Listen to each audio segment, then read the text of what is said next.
Балам үчүн жашагым келет. Стамбулда ооруканада жаткан Гүлдана Кубатбек кызы жардамга муктаж. Ысык Көл облусунун 26 жаштагы тургуну Кубатбек кызы Гүлдана сөөк чучугунун клеткаларын алмаштыруу үчүн операцияга муктаж. Бул тууралуу ал Супер KG порталына кайрылды. Ал белгилегендей, бул элдет менен 3 жылдан бери күрөшүп келет.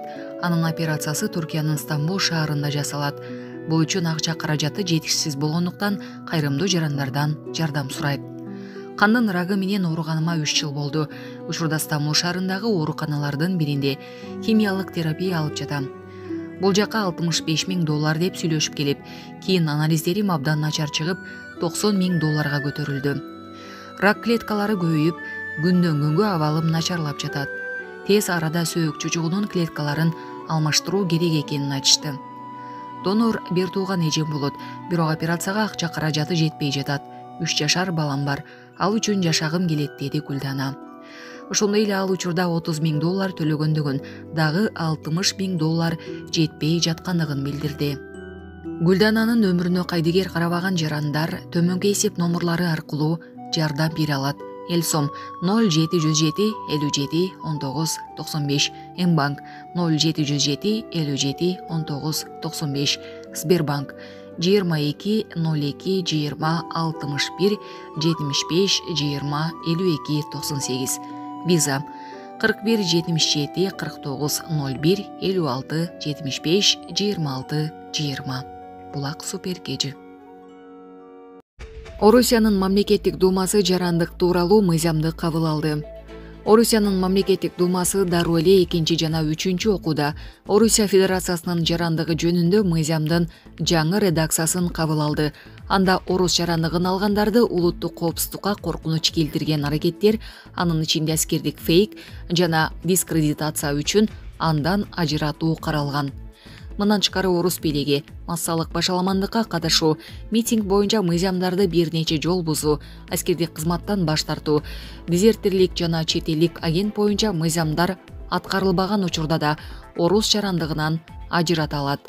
Мыйзамдын жаңы редакциясына ылайык Медицинский центр Фрунзе приглашает всех желающих получить полноценную медицинскую помощь. У нас высококвалифицированные врачи помогут вам в решении любых недугов. Услуги стоматолога, лечение, удаление, протезирование, ортодонтия и имплантация зубов без боли и с гарантией качества. Услуги гинеколога, ведение беременности на любых сроках, УЗИ малого таза, лечение ИПП и бесплодия, ведение и удаление ВМС, а также кардиология, терапия, педиатрия, процедурный кабинет к вашим услугам. Медицинский центр Фрунзе. Только у нас, вдали от дома, вы почувствуете себя, как у себя на родине. Жарандык калгандарды андан ажыратуу чечимин аткаруу бийлигинин ички иштер тармагындагы федералдык органы же анын аймактык өкүлчүлүгү кабыл алат.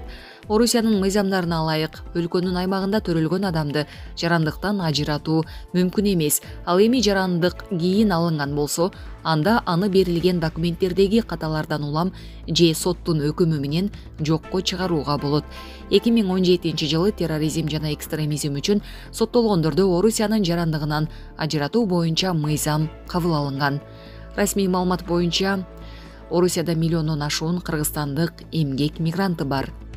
Орусиянын ички иштер министрлигинин расмий сайтына быйыл январь айында жарыяланган маалыматка таянсак, 2022 жылдын январь-июнь айларынын аралыгында дээрлик 10,632 кыргызстандык орус жарандыгын алган.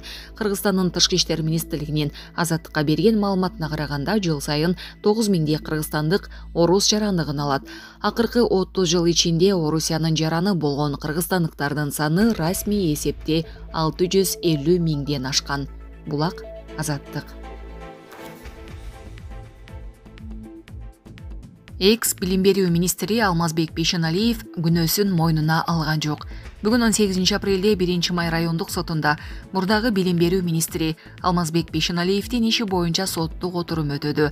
Жабыркаган тараптын жактоочусу судьяга жабырлануучу АКШда экенин жана отурумга катыша албастыгын билдирген. Менин кардарым соттук отурумдан качпайт, ал АКШга кеткен. Бишкекте болгондо өзү келмек деп түшүндүрдү ал. Соттук отурумда Бейшеналиев күнөөсүн мойнуна албай турганын билдирди. Эскерте кетсек, Алмазбек Бейшеналиев 2022 жылдын 28 сентябрында пара алууга чектелип кармалып, андан кийин 2 айга камакка алынган. Ички иштер министрлигинин маалыматы боюнча, анын кармалышы чет элдик студенттерди Кыргызстандагы окуу жайларга өткөрүү үчүн пара талап кылуу фактысына байланыштуу. Бейшеналиев кармалгандан кийин анын үйүндө тинтүү жүрүп, ал пара катары алган $37,5 миң, кийинчерээк 62,5 миң кайтарып бергени кабарланган. Ички иштер министрлиги Бейшеналиевдин пара менен кармалды деген видеосун чыгарган. 3-октябрда Бейшеналиев министр кызматынан алынган. Ошол эле учурда мурунку министр күнөөсү жок экендигин, пара деп айтылган акча билим берүү тармагындагы долбоор үчүн тартылган инвестициялык каражат экенин билдирген. 18 октябрда мурдагы министр үй камагына чыгарылган. Булак Назар Ньюс кежи. Садыр Жапаров май айында Кытайга барат. Президент Садыр Жапаров май айында Кытайга барат.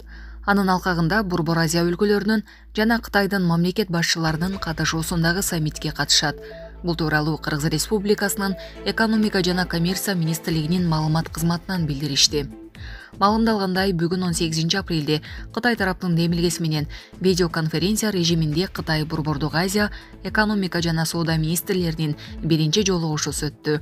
Ага Борбор Азия өлкөлөрүнүн экономика министрлери катышты. Анын алкагында май айында өтө турган саммитке даярдык боюнча сүйлөшүү болду. Мындан сырткары ушундай маанидеги жолугушууларды соода-экономикалык кызматташтыктын жыйынтыгын системалуу түрдө чыгаруу, өнүгүү жолдорун пландоо жана алты өлкөнүн экономикасын өнүктүрүүгө көмөктөшүү үчүн үзгүлтүксүз өткөрүп туруу жагы айтылды. Булак Супер кежи. Россиядан алчу электр кубаты тарифке таасирин тийгизеби? Министрдин жообу. Россиядан алынган электр кубатынын баасы атаңдаштыкка төп келет. Бул тууралуу Спутник Кыргызстан маалымат агенттигине энергетика министринин орун басары Сауырбек Султанбеков билдирди. Эске салсак, Россиянын Интеррао энергетикалык компаниясы Кыргызстанга электр энергиясы тарыхта биринчи ирет экспорттолуп жатканын маалымдалган. 2024 жылдын мартына чейин 900 миллион киловатт-саат экспорттоо пландалган. Казакстан аркылуу транзит 15 апрелде башталган. Энергетика министринин орун басарынын жообу импорт боюнча маалыматты тастыктады. Электр энергиясын кыргызстандыктар колдонуп жатат. Келишим 875 миллион киловатт-сааттык көлөмгө түзүлгөн. Жылдын соңуна чейин 500 миллион киловатт-саат электр кубатын алуу пландалууда. Калганы 2024 жылдын башына пландалган. Так баасын айта алган жок, бирок наркы атаңдаштыкка ылайык. Импорт тарифке таасирин тийгизбейт. Булак Назар Ньюс кежи.